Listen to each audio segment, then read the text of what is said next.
Celebrate your Diwali holidays with Grand Royal Tours.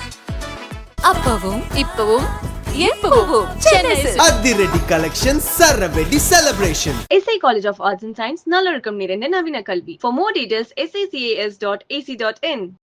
நடுவில் உடம்பு சரியில்லாமல் ஹாஸ்பிட்டலில் வச்சு அவங்க எவ்வளோ கஷ்டப்பட்டு எவ்வளோ நிறைவேற்றி அவங்க கொண்டு வந்திருக்காங்க. இப்போ திருப்பி உடல் சரி இல்லாமல் திடீர்னு இறந்துருக்காரு. ஸோ இதெல்லாம் பூர்வ ஜென்மத்தோட பாவ புண்ணியத்தோட கர்மாவை தான் நான் ஏற்றுக்க முடியும். ஏன்னா இவரோட ஆத்மா எப்படிமா சாந்தி அடையுமா இல்லை ஏன்னா 46 வயசுன்றதுனால அவரோட இயக்கத்தில் தான் இருக்கு. என்ன கேட்டால் இந்த ஆத்மாவை எப்படி சாந்தி படுத்துறது? ஏன்னா இது ரொம்ப உடல் அழுத்தம் கொடுத்து ரொம்ப கஷ்டப்பட்டு அவளோட மரணத்தில் அவர் போராடி தான் இன்னைக்கு இந்த அளவுக்கு அவர் இறந்துருக்காருன்னு நான் சொல்வேன். ஸோ இந்த கர்மாவை, இந்த கஷ்ட காலத்தை, இந்த கஷ்ட நஷ்டத்தை அந்த ஆத்மா சரீரம் இனி மறுபிறவியுமே அவர் இறப்பு அவங்க ஒய்ஃபால ஏற்றுக்கொள்ள முடியல. ஏன்னா அவங்கள இப்போ ஒரு பெரிய விஷயமா அவங்க டான்ஸ் ஆடினாங்கன்ற மாதிரி விஷயங்கள்லாம் தப்பா பேசுறாங்க. இதெல்லாம் ஏன் மக்கள் யோசிக்க மாட்டாங்க? கொஞ்சம் கூட அறிவு இருக்கா? இல்லை அறிவு இருந்து பேசுறாங்களா, மூளை இருந்து பேசுறாங்க? நிஜமா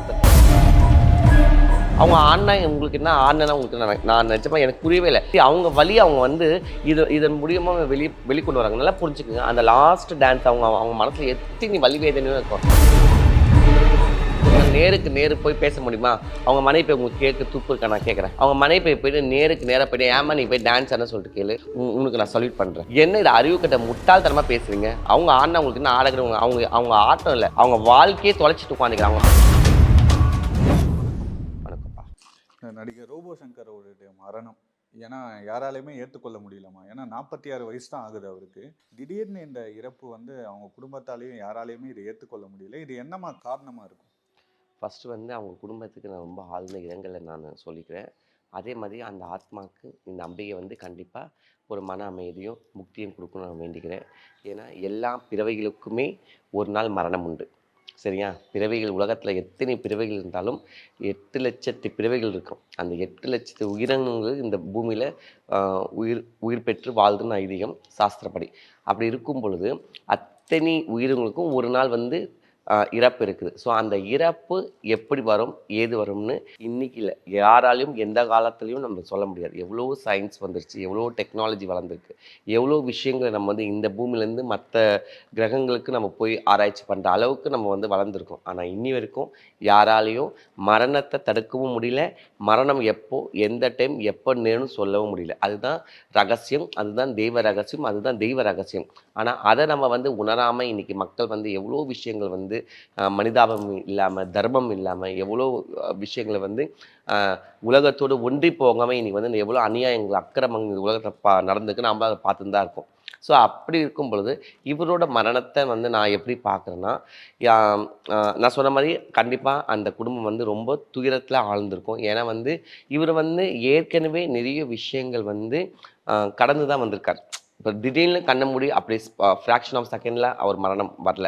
அவருக்கு ஏற்கனவே உடல்நிலை சரியில்லாமல் எவ்வளோ விஷயங்களை போராடி ஹாஸ்பிட்டல் கைமாகி உடல் மெலிந்து அவர் எப்படி சுறுசுறுப்பாக குண்டாக இருந்தாலும் எவ்வளோ நல்லா ஆக்டிவாக இருந்தது நம்ம எல்லாமே பார்த்துருக்கோம். எவ்வளோ நல்ல டான்ஸர் அவர், நல்ல நடிகர் அவர், எல்லாருக்குமே நமக்கு தெரியும். ஸோ அந்த மாதிரி இருந்து நடுவில் உடம்பு சரியில்லாமல் ஹாஸ்பிட்டலில் வச்சு அவங்க எவ்வளோ கஷ்டப்பட்டு எவ்வளோ வேண்டுதல்லாம் நிறைவேற்றி அவங்க கொண்டு வந்திருக்காங்க. இப்போ திருப்பி உடல் சரி இல்லாமல் திடீர்னு இறந்துருக்காரு. ஸோ இதெல்லாம் பூர்வ ஜென்மத்தோட பாவ புண்ணியத்தோட கர்மாவை தான் நான் ஏற்றுக்க முடியும். ஏன்னா பிறவிகள் எடுக்கும் பொழுது தெய்வங்கள் அதுக்கு ஏற்ற மாதிரி பலன்களை கொடுக்கும்னு சொல்லுவாங்க, சரியா? ஸோ இந்த ஆத்ம சரீரம் கண்டிப்பாக அம்பாலோட அனுகிரகத்தால் கண்டிப்பாக முக்தியை நோக்கி போகும்னு சொல்லி நான் எண்ணுறேன். அதே மாதிரி இந்த ஆத்மா எப்படி முக்தியை நோக்கி கொண்டு போவோம்? இப்போ இவரோட ஆத்மா எப்படிமா சாந்தி அடையுமா? இல்லை ஏன்னா 46 வயசுன்றனால அவரோட இயக்கத்தில் தான் இருக்குமா? வயசுக்கு அதுக்கும் சம்மந்தமே கிடையாது. இப்போது 100 வயசு வாழ்ந்தாலும் அவங்க நல்லா சந்தோஷமாக வாழ்கிறாங்களா? அங்கே கேள்வி கிடையாது, இல்லை? அதே மாதிரி அல்பாயுஸில் சாவறாங்க. ஸோ மரணம் என்பது நம்ம கையில் எதுவுமே கிடையாது. ஜனனம் மரணம் நம்ம கையில் எதுவுமே கிடையாது. அந்த பிறவிக்கு உண்டான பலன் இந்த தெய்வம் இந்த ஜென்மாவில் கொடுக்குது, அவ்வளோதான். அவங்க செய்கிற பூர்வ ஜென்மத்தில் அவங்க என்ன வரம் வாங்கிட்டு வந்தாங்களோ அந்த வரத்தின் பலம் தான் இது. அதுதான் நான் சொல்ல முடியும். ஏன்னா எல்லா இயற்கையில் உலகத்தில் படைச்சிக்க அத்தனை உயிரினங்களுக்குமே இறப்பு இருக்குது. இப்போது அதே மாதிரி அடுத்த ஜென்மம் அவர் வரணுமா வரக்கூடாதா சொல்லிட்டு அதுவும் இறைவனோட கட்டளை தான், நம்ம கையில் எதுவுமே கிடையாது. பட் ஆனால் என்ன கேட்டால் இந்த ஆத்மாவை எப்படி சாந்திப்படுத்துறது? ஏன்னா இது வந்து ஒரு ஒரு ஒரு எப்படி சொல்கிற, ஒரு நோய்வாய்ப்பட்டு ரொம்ப உடல் வந்து அழுத்தம் கொடுத்து ரொம்ப கஷ்டப்பட்டு அவளோட மரணத்தில் அவர் போராடி தான் வந்து இன்னைக்கு இந்த அளவுக்கு வந்து அவர் இறந்துருக்காருன்னு நான் சொல்வேன். ஸோ இந்த கர்மாவை, இந்த கஷ்ட காலத்தை, இந்த கஷ்ட நஷ்டத்தை அந்த ஆத்மா சரீரம் இனி வந்து மறுபிறவியுமே எடுத்தாலும் கஷ்டத்தை இருந்து விலகணும். அதுக்கு என்னன்னா கண்டிப்பாக அந்த குடும்பம் வந்து அவங்க காசிக்கு போய் அந்த ஆத்மாக்கு அவங்க ஒரு பிண்ட தர்மம் கொடுத்து அவங்க அந்த முக்தியை வந்து பிரார்த்திக்கும் பொழுது கண்டிப்பாக இந்த ஆத்ம சரீரம் நல்ல ஒரு பலனை கொடுக்கும். நல்ல ஒரு பலனுக்கு இடத்துக்கு போய் நிற்கும். அவங்களுக்கு அந்த ஆத்மா வந்து ஒரு குலதெய்வமாக நின்று காத்து ரசிக்கும். ஏன்னா நீங்கள் நிறைய வீடியோஸ்லலாம் இதுக்கு முன்னாடி சொல்லியிருப்பீங்க, ஒரு அல்பாயுஸில் இல்லை 46 வயசில் இறக்கும்போது அந்த ஆத்மா வந்து சாந்தி அடையாது, அந்த ஃபேமிலியை சுற்றி வருன்ற மாதிரி விஷயங்கள்லாம் சொல்லியிருக்கீங்க.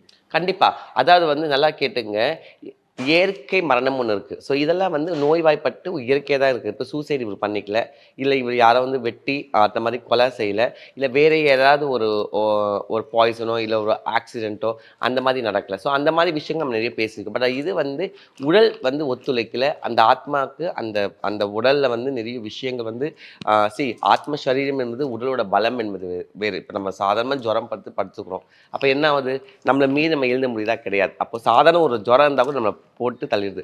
அப்படி இருக்கும் பொழுது இவர் வந்து நிறைய அந்த உடல் உபாயத்தில் இருந்ததால் அவர் வந்து மரணத்திருக்கார். அப்போ என்ன அர்த்தம்? அப்போ கண்டிப்பாக வந்து அவர் வாழ்க்கையில் நிறைய இந்த மாதிரி கஷ்டங்கள் நஷ்டங்கள் அனுபவித்து இந்த உயிர் பிரியும் போது அப்போ இனி மறுபிறவிலையும் இல்லை மேற்கொண்டு இந்த ஆத்மா வந்து இன்னும் கஷ்டப்படாமல் இருக்கணும்னா கண்டிப்பாக அவங்க குடும்பம் வந்து இவருக்கு தொடர்ந்து இந்த அமாவாசை அந்த திதியில் அவருக்கு தர்ப்பணம் கொடுக்கறது, காசி ராமேஸ்வரம் போய் அவருக்கு வந்து பிண்ட தர்ப்பணம் கொடுக்கறது, அவர் ஆத்மாவை வந்து சாந்தி பண்ணும் பொழுது இந்த ஆத்மா மேலே யமலோகத்துக்கு போகும்பொழுது கண்டிப்பாக ஒரு தீர்க்கமான ஒரு பலமாக நின்று போகும்போது அந்த குடும்பத்துக்கு தெய்வமாக நின்று காப்பாற்றும். இவ்வளோதான். இந்த ஆத்மா வந்து மறுபிறவி எடுக்கலையா நம்மளுக்கு தெரியாது. பட் ஆனால் அந்த ஆத்மா மறுபிறவி எடுக்கிற அந்த சயின்ஸ் அந்த அளவுக்கு வந்து நம்மளுக்கு தெரியாது. நம்ம வேத சாஸ்திரம் என்ன சொல்லுதோ அதன்படி தான் நம்ம வந்து இன்னைக்கு ஃபாலோ பண்ணி நிற்கிறோம். எல்லாமே வந்து நம்பிக்கையின் அடிப்படையில் எல்லாமே வந்து நம்மளோட முன்னோர்கள் இதை வந்து எழுதியிருக்காங்க. இந்து மத சாஸ்திரம் மட்டும் நம்ம சொல்ல, நீங்கள் எந்த மதத்தில் இருந்தாலும் பிறவிக்கு அடுத்தது, அதாவது பிறவிக்கு நம்ம இந்த ஜென்மாவில் பிறந்துட்டோம், மரணம் இருக்குது, அந்த மரணத்துக்கு அப்புறம் ஒரு உலகம் இருக்குது, எல்லாரும் நம்புறோம். ஸோ அப்படி இருக்கும்போது நம்ம வேத சாஸ்திரத்தில் என்னென்னா அது வந்து நிறைய விஷயத்தில் வந்து நம்ம கண்கூட வந்து நம்மளோட முன்னோர்கள் வந்து முனிவர்களும் சரி ரிஷிகளும் சரி அந்த மாதிரி டிஃபைன் பண்ணியிருக்காங்க. அந்த மாதிரி நம்ம வந்து இன்றைக்கும் வாழ்ந்து நிற்போம்.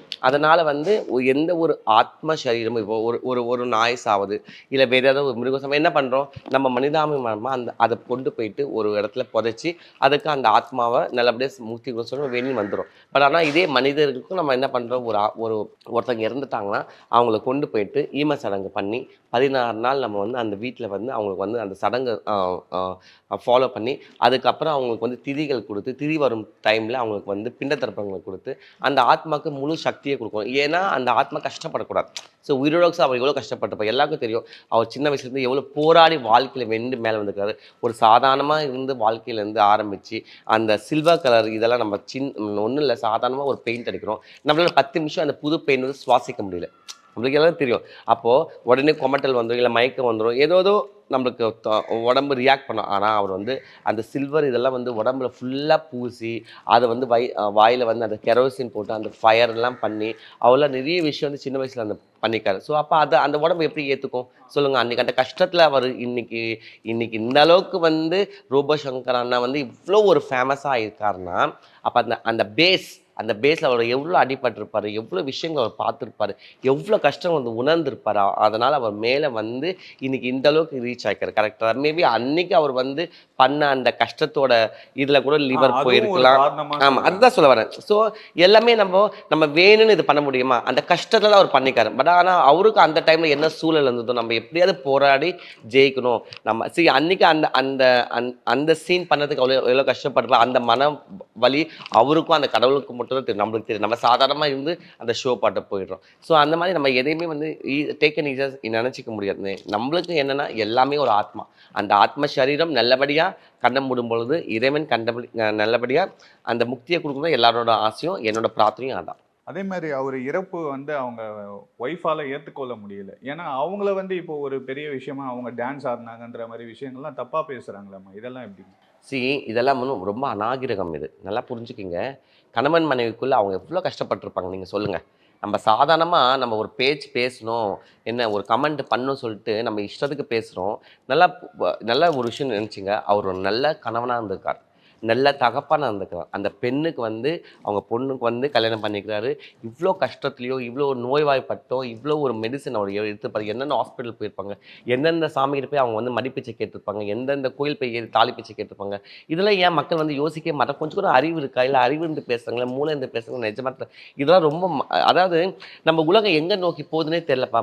முன்காலத்துலாம் வந்து இல்லை தர்மம் வந்து நிலைச்சி இருக்கும். அக்கம் பக்கத்தில் உடம்பு சரியில்லாம் கூட ஓடி போய் தூக்கி நின்று அவங்களுக்கு வந்து தன் குடும்பமாக நின்று பார்த்து காலம் போய் இன்னைக்குலாம் எவன் கீழே விழுவான், எவன் நாசமாக போவான், அதை எப்படி எடுத்து போஸ்ட் பண்ணி ஓட்டலாம், அதை எப்படி வந்து அதை வச்சு காசு பண்ணோமா. அப்போ ஒரு கேவலமான ஒரு மனநிலைமைக்கு நம்ம ஒத்துட்டோம். ரொம்ப கஷ்டம் இது. கண்டிப்பாக மக்கள் மாறியே ஆகணும். இல்லைன்னா வந்து உலகம் வந்து தாங்காது. ஏற்கனவே உலகம் நாசமாக போயின்னு இருக்குது. இல்லை நீங்கள் வேறு இந்த மாதிரி பண்ணிட்டு நான் கேட்குறேன், அவங்க ஆடினா உங்களுக்கு என்ன, ஆடினா உங்களுக்கு என்ன? நான் நினச்சப்பா எனக்கு புரியவே இல்லை. அவங்க வழி அவங்க வந்து இதன் மூலியமாக வெளிக்கொண்டு வராங்க. நல்லா புரிஞ்சுக்குங்க. அந்த லாஸ்ட் டான்ஸ் அவங்க மனசில் எத்தனை வலி வேதனையும் இருக்கும். எவ்வளோ கதறி இருப்பாங்க, எவ்வளோ அழுதுருப்பாங்க, எவ்வளோ கஷ்டத்தோடு அவங்க வாழ்ந்துருப்பாங்க. அதெல்லாம் நம்ம சர்வசாதாரணமாக அதெல்லாம் என்னம அவங்க மனைவி அவங்க ஆடுறாங்க, அவங்களுக்கு ஒரு மன திருப்தி இருக்கலாம். என் கணவரோட நான் கடைசி அவர் போக சொல்ல அவர் சந்தோஷமாக போகணும். நான் வந்து என்னோட மற்றவங்க என்ன டான்ஸ் ஆடுறது, நானே உங்களுக்கு ஆடினேன்னு சொல்லிட்டு நல்லா யோசிப்பாங்க. நம்மளால் அதை பண்ண முடியுமா, நம்மளால் ஆட முடியுமா? அந்த நிலைமையில எவ்வளோ ஒரு மன பாரம் இருக்கும். அந்த முகத்தை நான் பார்க்கும்போது நான்லாம் என் கண்ணில் தண்ணியே வந்துருச்சு. ஏன்னா அந்த நிலைமைக்கு போகணும். அவங்க எவ்வளோ அப்போ வந்து எவ்வளோ ஒரு மன உறுதியாக இருந்து அதை பண்ணுவாங்க. அதை ஏன் வந்து யாரும் பேச மாட்டேங்க? ஒரு நன்மையை ஏன் பேச மாட்டாங்க? அவங்க செஞ்ச நன்மைகளை யோசிச்சு பாருங்க. அவர் வந்து சினி ஃபீல்டில் இருந்தால் கூட இது வரைக்கும் எந்த ஒரு கெட்ட பேரும் எடுக்கல. இன்னைக்கு சினி ஃபீல்டில் எல்லாருக்குமே தெரியும் எப்போ சான்ஸ் கிடைக்கும், எப்போ மற்ற பெண்களோட மற்ற தவறுகள் பண்ணலான்னு 1000 பேர் இன்னைக்கு உலகத்தில் இருக்கும் பொழுது அவர் வந்து அந்த மனைவியோட அந்த குழந்தைங்கள குடும்பத்தோட எவ்வளோ அட்ராக்ஷனை, எவ்வளோ லவ்வபலாக, எவ்வளோ ஒரு எல்லாத்துலேயுமே வந்து அவர் வந்து ரொம்ப கேதரிங்காக இருந்திருக்காரு. அவர் ஃப்ரெண்ட்ஸில் அப்படி புகழ்றாங்க, அப்படி சொல்கிறாங்க. இதெல்லாம் ரொம்ப தவறுங்க. இஷ்டத்துக்கு வாய் இருக்குது, இஷ்டத்துக்கு கை இருக்குன்னு சொல்லிட்டு பேசக்கூடாது, இஷ்டம் கை இருக்குன்னு சொல்லிட்டு மெசேஜ் பண்ணிவிட்டு அவங்களோட வழியெலாம் இதில் உங்களுக்கு சாபக்கு இதெல்லாம் பாவம் வந்து சேரும். உங்களுக்குலாம் நல்லா எல்லோரும் நினச்சிக்கோங்க. நேருக்கு போய் பேச முடியுமா? அவங்க மனைவி உங்களுக்கு கேட்க துப்பு இருக்கா? நான் கேட்குறேன். அவங்க மனைவி போயிட்டு நேராக போய்ட்டு ஏமா நீ போய் டான்ஸ் ஆன சொல்லிட்டு கேளு, உனக்கு நான் சல்யூட் பண்ணுறேன். என்ன இது அறிவு கட்ட முட்டாள்தனமாக பேசுகிறீங்க? அவங்க ஆடினா உங்களுக்கு என்ன ஆடுகிறவங்க? அவங்க ஆட்டம் இல்லை, அவங்க வாழ்க்கையே தொலைச்சிட்டு உட்காந்துக்கிறாங்க. அவங்க மனைவி கணவன் போயிட்டார், அவ்வளோதான். என்ன பண்ண முடியும்? அதை உங்களால் திருப்பி கொடுக்க முடியுமா? எத்தனை கோடி டான்ஸ் ஆனாலும் இல்லை எத்தனை கோடி பணங்கள் திருப்பி கொடுக்க முடியுமா? முடிஞ்சது தான். அதை போய் எப்படி இவ்வளோ கேவலமாக நீங்கள் பேச முடியும்? எனக்கு நிஜமாக அது புரியவே இல்லை. எனக்கு ரொம்ப கேவலம். எனக்கு நிஜமால வந்து நல்லா இப்போல்லாம் இன்டர்வியூ ரொம்ப கொடுக்கறது இல்லை. நிஜமாக சொல்கிறேன்னு ஏன் தெரியுமா? எந்த விஷயத்தில் நம்ம பார்த்தா கூட அந்த விஷயம் தர்மமே இல்லாமல் போயிடுச்சு.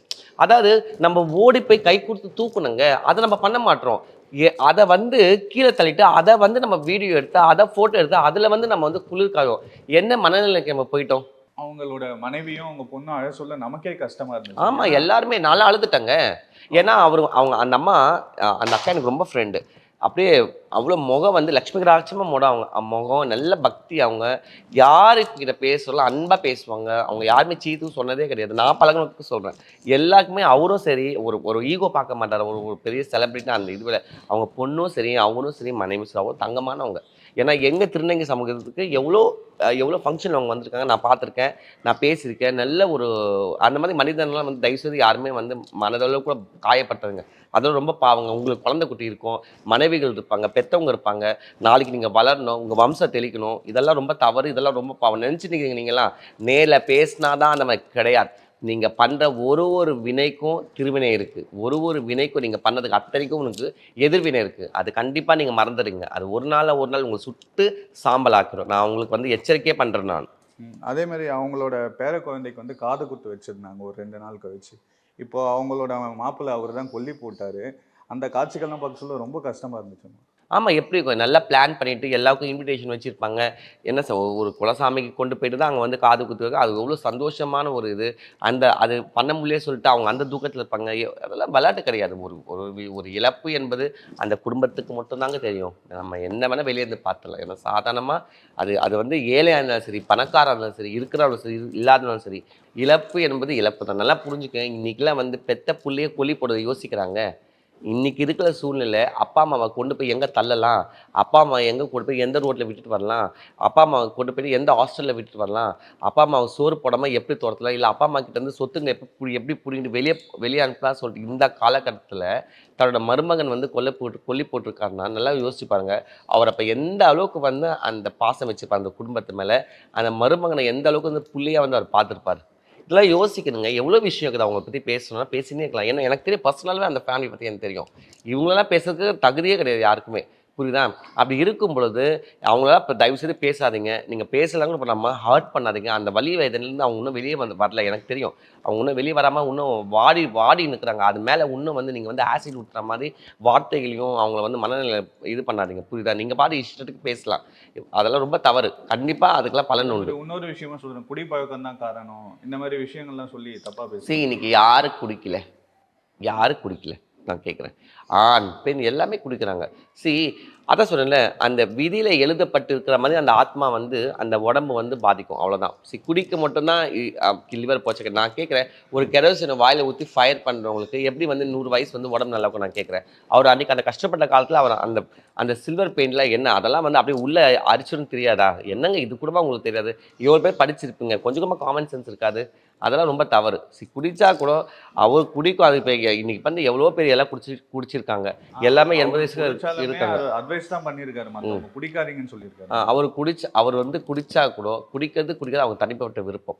அதை குடிச்சா கூட அவர் மற்றவங்களுக்கு வந்து ஒரு உதாரணமாகவும் எடுத்துக்காட்ட, ஒரு குடும்பத்தை இப்படி தான் வாழணும், இப்போ ஒரு குடும்பத்தை இப்படி தான் வாழ்ந்து காட்டுங்க. அதை தான் நம்ம பார்த்துக்கணும். அவங்களோட பர்சனல் அந்த நெகட்டிவ்ல நம்ம எடுத்துக்கவே கூடாது, புரியுது? அவங்களுக்கு இன்னைக்கு எவ்வளோ பேர் குடிக்கிறாங்க, 80 வயசு பக்கம் வாழலையா? 90 ஃபாரினர்ஸ் தான் பாருங்கள் குடிச்சுன்னு தான் இருக்கிறாங்க.